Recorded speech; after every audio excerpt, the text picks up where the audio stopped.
Why do you think you're so good at with hamstrings though? Because you've trained a lot. I always think it's interesting because I don't think you should have this chronic recurrent. I've just got so much tightness. Oh my God, dude. I should probably just stretch more. I know. I forgive you. Yeah.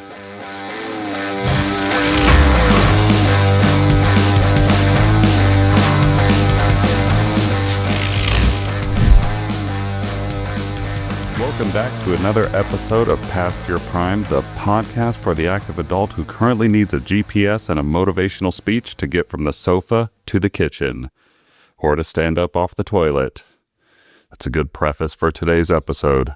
First, I'm Alex Keicher, pro volleyball player, working dad, and a guy who is currently experiencing a level of quad soreness that makes me wonder if I actually played a match yesterday or if I was hit by a literal freight train. What you really did is you got a PR in your squat. By 10 pounds. By 10 pounds. Yeah, working on those aquatics. I'm not sure if that's the right word, but I'm okay with it. I'm joined by the voice behind the mic, Craig Smith. I've been getting feedback that I actually have a better voice than you. Think that's a lie. Pretty sure all those comments are for me. It's a lie. If they are for Craig, be specific. We'd love to know who has a better voice, because that's how I enticed him to do this podcast. Did we open with that on the first episode? The sweet things you said to me to get me to do a podcast with you? Yeah, which was that I have a better voice than you and you're very smart. And then I think you said you had a better voice and you're funny. And I was like, yeah. Yeah. And then you've told me repeatedly that you've gotten feedback that you have to basically pull me along, that I'm a little bit boring. Sometimes. Yeah. You use a lot of medical terminology that I'd assume most of our listeners don't understand. But that's all right. We still love you, Craig. Yeah, thank you. I appreciate it. Yeah, I'm trying my best here. You're welcome. Yeah. Today we're going to talk about DOMS, which I've always known that stood for delayed onset muscle soreness, but I think we're going to dive a little bit deeper into the DOMS. You suffer from DOMS. You're actually a chronic, recurrent enjoyer of DOMS. You actually like how it feels. I was a little bit skeptical when you said suffer from DOMS, because I don't feel like it's suffering. You enjoy... I prefer not being able to get up off the toilet. Is that true?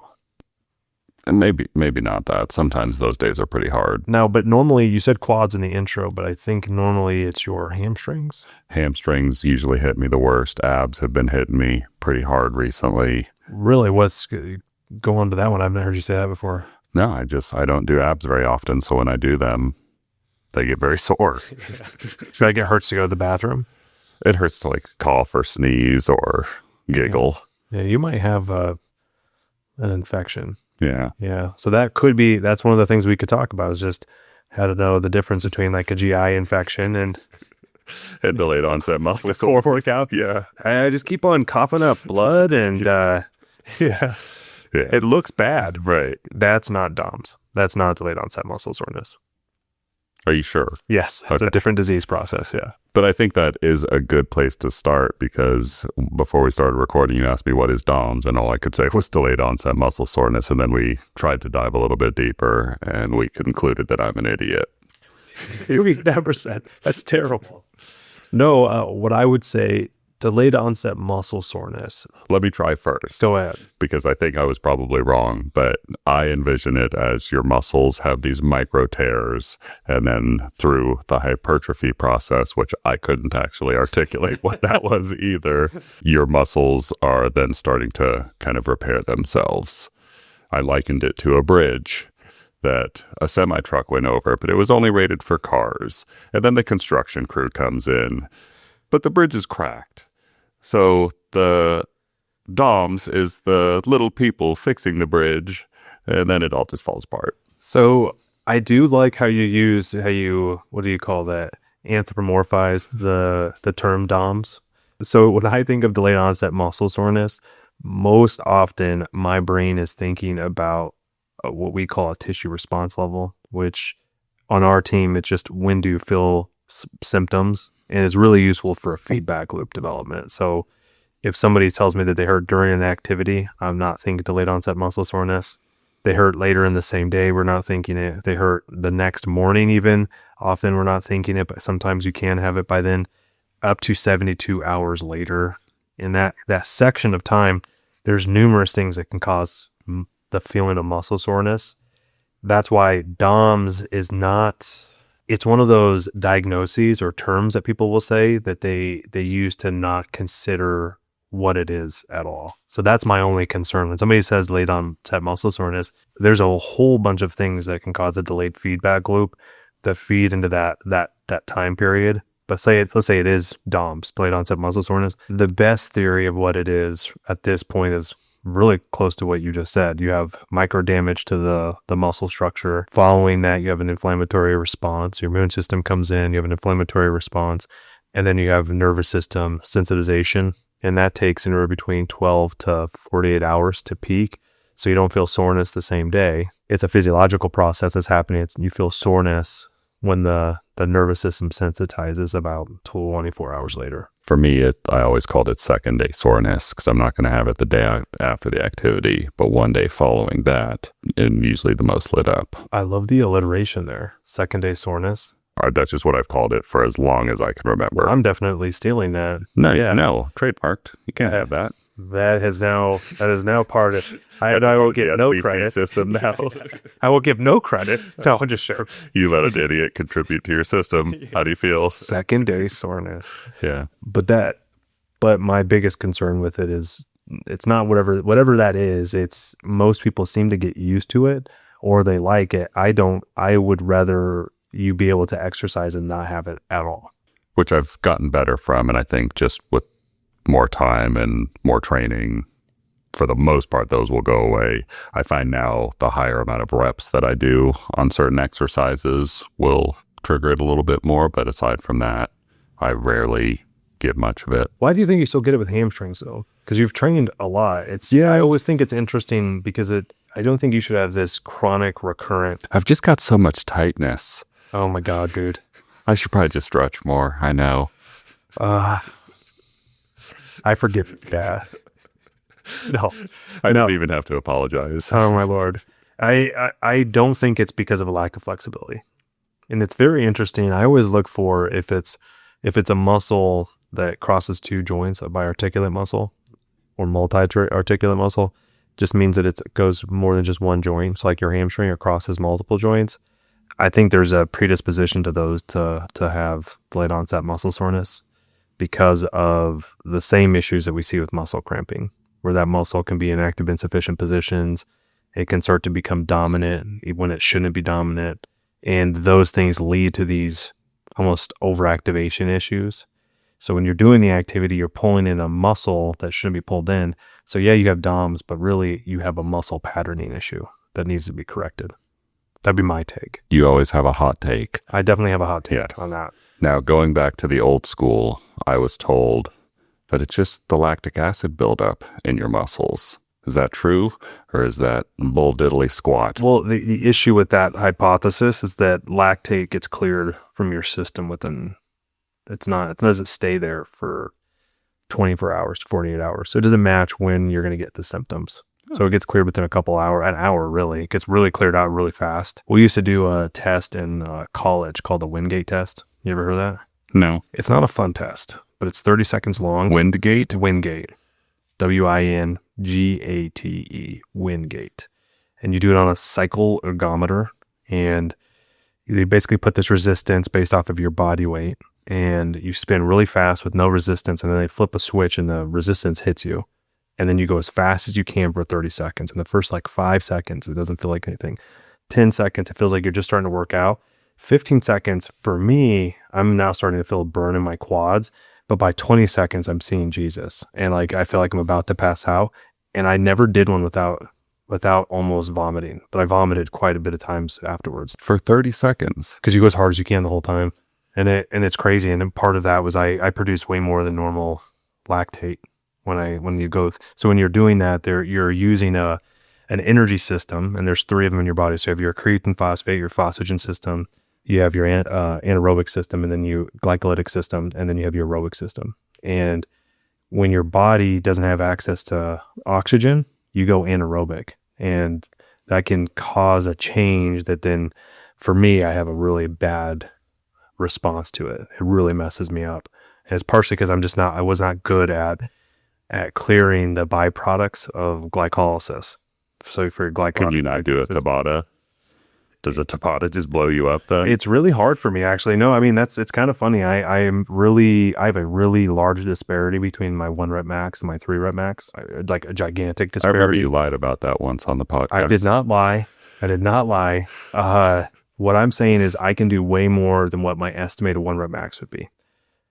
So if I do a 3 rep max, I can typically do dramatically more than what it would estimate my 1 rep max to be. And that was the lie that you said. No. You had done like 3. I did an estimated 1 rep max based off of what I did for 3 reps. Right. But So what you're if saying you could do more. I could definitely do more? So you're getting deeper into your lie now. Oh, no. I mean, my system doesn't handle repeated, like long sustained tension. I don't do well with. So I can do efforts up to 10 seconds that take about 10 seconds. I do really well with. Anything beyond that, my body does not handle as well. So you stay in the 3 to 5 rep range for a lot of your exercises. I've been actually trying to work on it. And it is a sufferfest for me. It is not fun for me. That's why we're talking about the DOMS. Talking about that DOMS. I know a lot of people will go and I'm just going to take some Advil for this. I've heard some things that Advil might actually stunt muscle growth or muscle repair. Is there any truth behind that? So there's a cascade that happens after you do exercise, right? So you have the micro damage that you put the stress through the body, and then you have an immune response that causes this inflammation to help repair your body. And then you have neural sensitization that happens. Like that whole cascade of things happen. And during the process of that, you want the inflammation response. That's part of what causes the tissue to heal. Does it make it so you'll never heal? No, I've seen way too many people who systematically use anti-inflammatories and they still have muscle growth. So I know people will say that you shouldn't do that, but I'm more concerned that you're having consistent soreness like that typically means it's not just DOMS. Like you're dealing with something more going on. Yeah. I do think it's funny the amount of things that people will put time in on things like that, where it's like more likely you're under fueling or there's something else that's off versus, oh no, you took an Advil. Now your muscles aren't growing. That's why your muscles aren't growing. I can keeping oh my God, my ibuprofen. Thank you. So ridiculous. It's so ridiculous. I know we were talking about exercises that seem to cause more DOMS, and like another one that came to mind was lunges. Like every time I do a heavy couple of sets of lunges, I tend to feel those more in my legs than other places. I know we've talked about deadlift, squats for a lot of people are one of those. That one has luckily come off the list for me. Why? I think because I've been doing them 2 to 3 times a week. I've been trying to really work on my squat. Interesting. So more like practice on it. Yeah. Yeah. I mean, lunges are interesting. I think there's a few reasons, but I do believe because of how it puts leverage through your glute and your posterior chain, and you're doing it mostly through a single leg, people can put more load on it than what they realize. So they're just basically going to a load that they've not done before. And there is some micro damage on it, and you're having maybe more than what you anticipated. But even there, what I've done with people where they'll come in and they say, I can't lunge without developing it, this horrible onset of DOMS, I'll go through and we'll see what's changing during their exercise. And it can be a variety of things. You're irritating your low back, or you can have where, because of the act of going down in that position, you're shortening your hamstring muscle and you're actually changing the threshold for that muscle to fire. Kind of like we talked about, like an exercise-associated muscle cramp. Mm-hmm. You're firing the muscle more than what you should.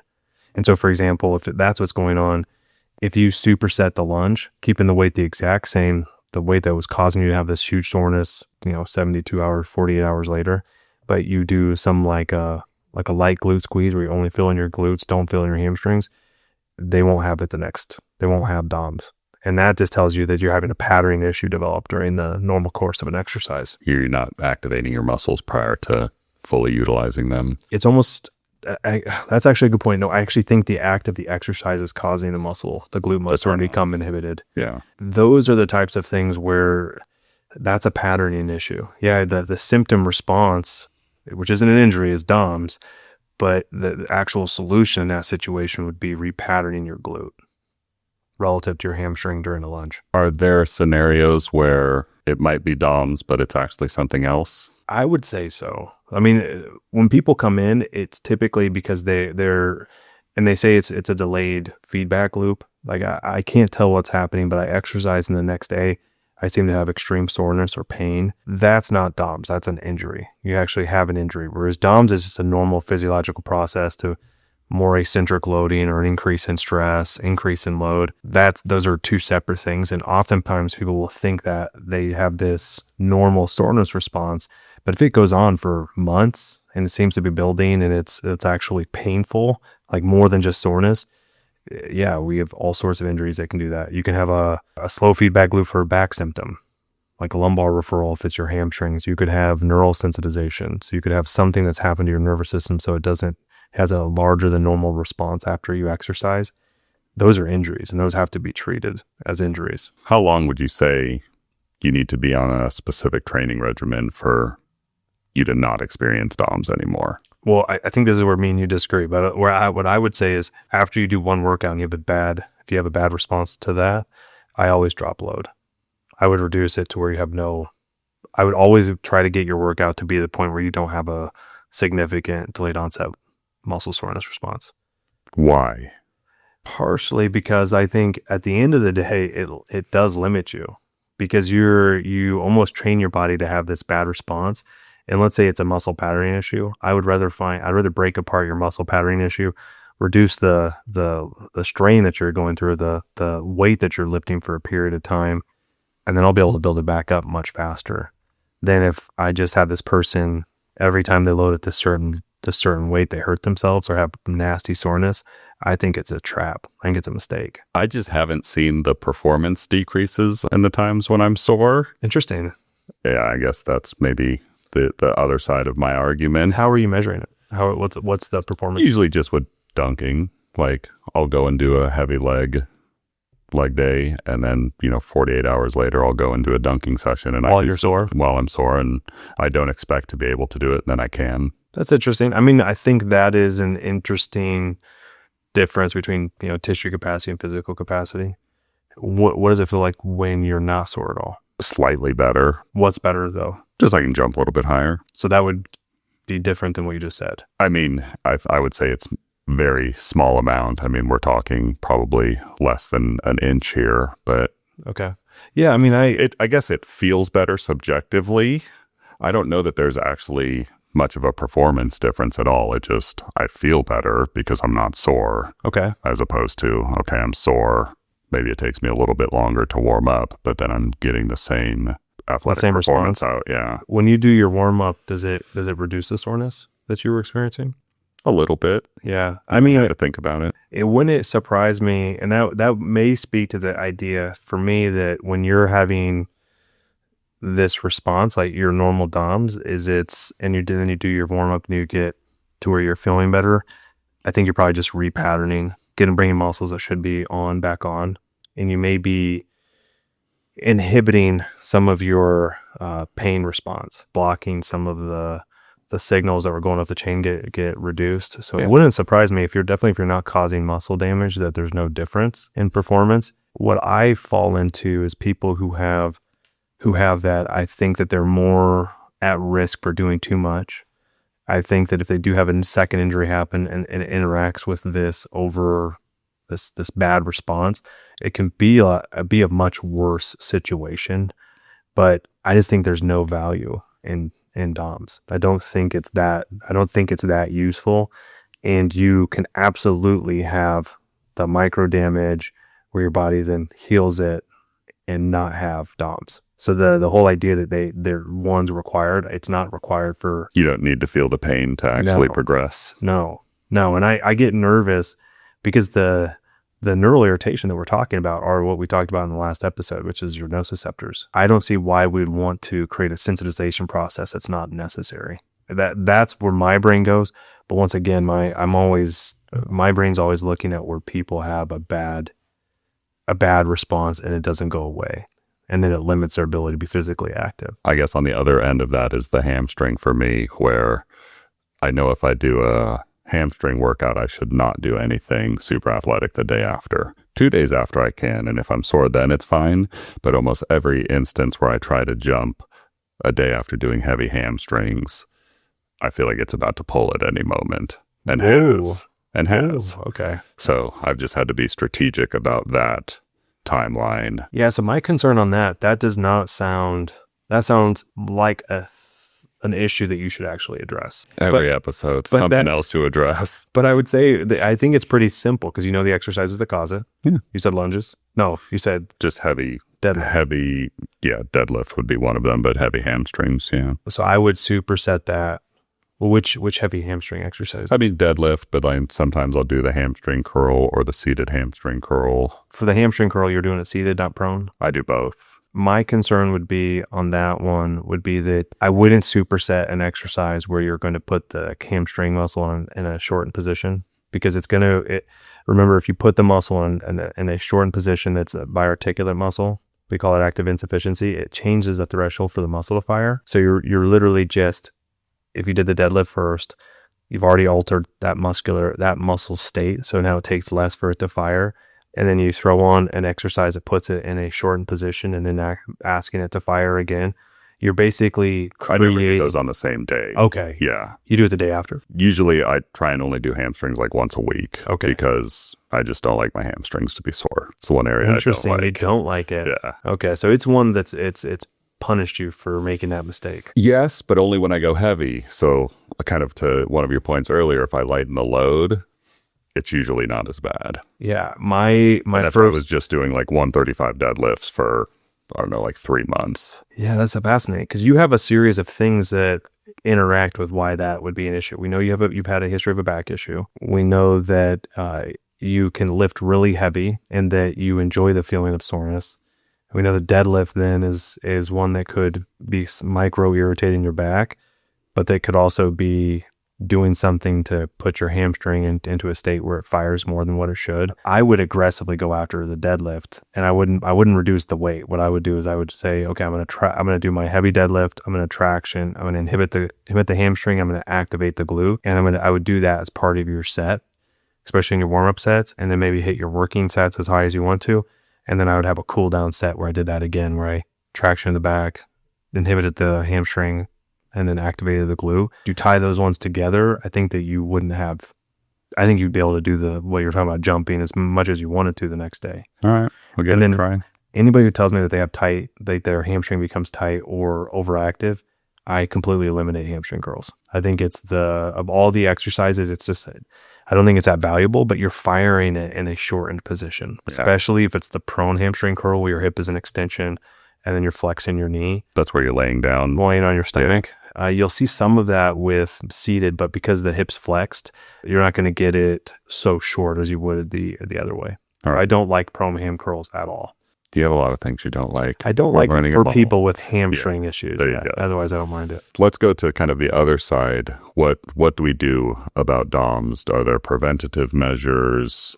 Are there ways to get yourself out of them quicker? The easiest way is to not cause it. I mean, duh. Yeah, right.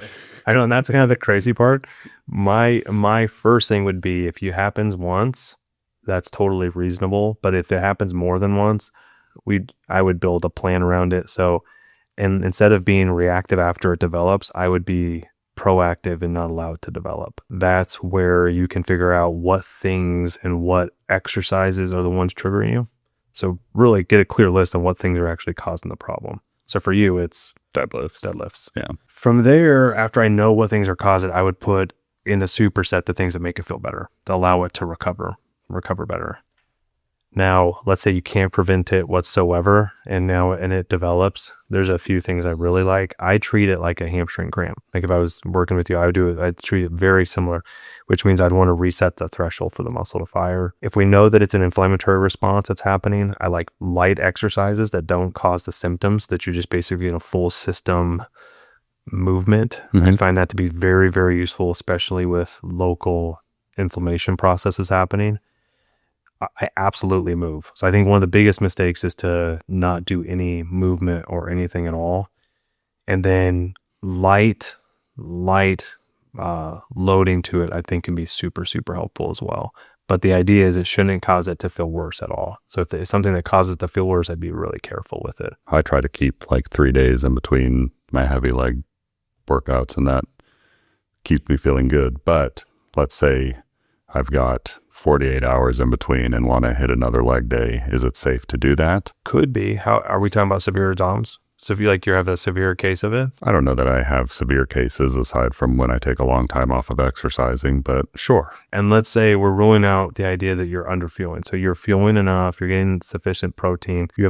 We don't have an underlying injury that's driving it. Those are the assumptions. If any of those things are present, then you have to address those. Yeah. Let's just say, okay, I did a workout, I did it hard, my body's having a bad response to it. Then I like to look at whatever movement you're going to be doing and whatever muscles involved. I want to get all the support muscles involved. So let's say once again, it's hip extension. Then I would be making sure that my glute max is firing really well without overfiring my hamstring.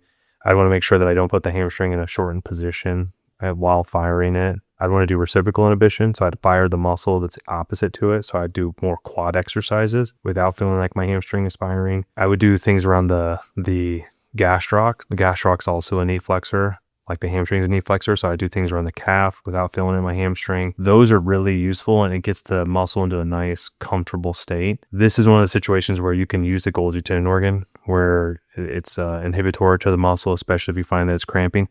But the issue is it won't last. It's just a transient improvement. So a lot of people that I find, they'll have DOMS and they'll stretch it, but then it just comes right back. So you have to do more reciprocal inhibition, get the synergist to work with it, and then just avoid putting it into positions that causes the muscle to fire easy. I think a lot of people go for the foam roller or what's the massage gun. I was going to say the jackhammer. I don't know You why can I was totally do going to say that. You could do a jackhammer to it. But like the recovery tech, I would put the sauna in that category. Okay. I mean, I like all of those things. I've discontinued most of my use of the massage gun, other than maybe a little bit for my shoulder. I foam roll. I use the massage stick. Those are fine.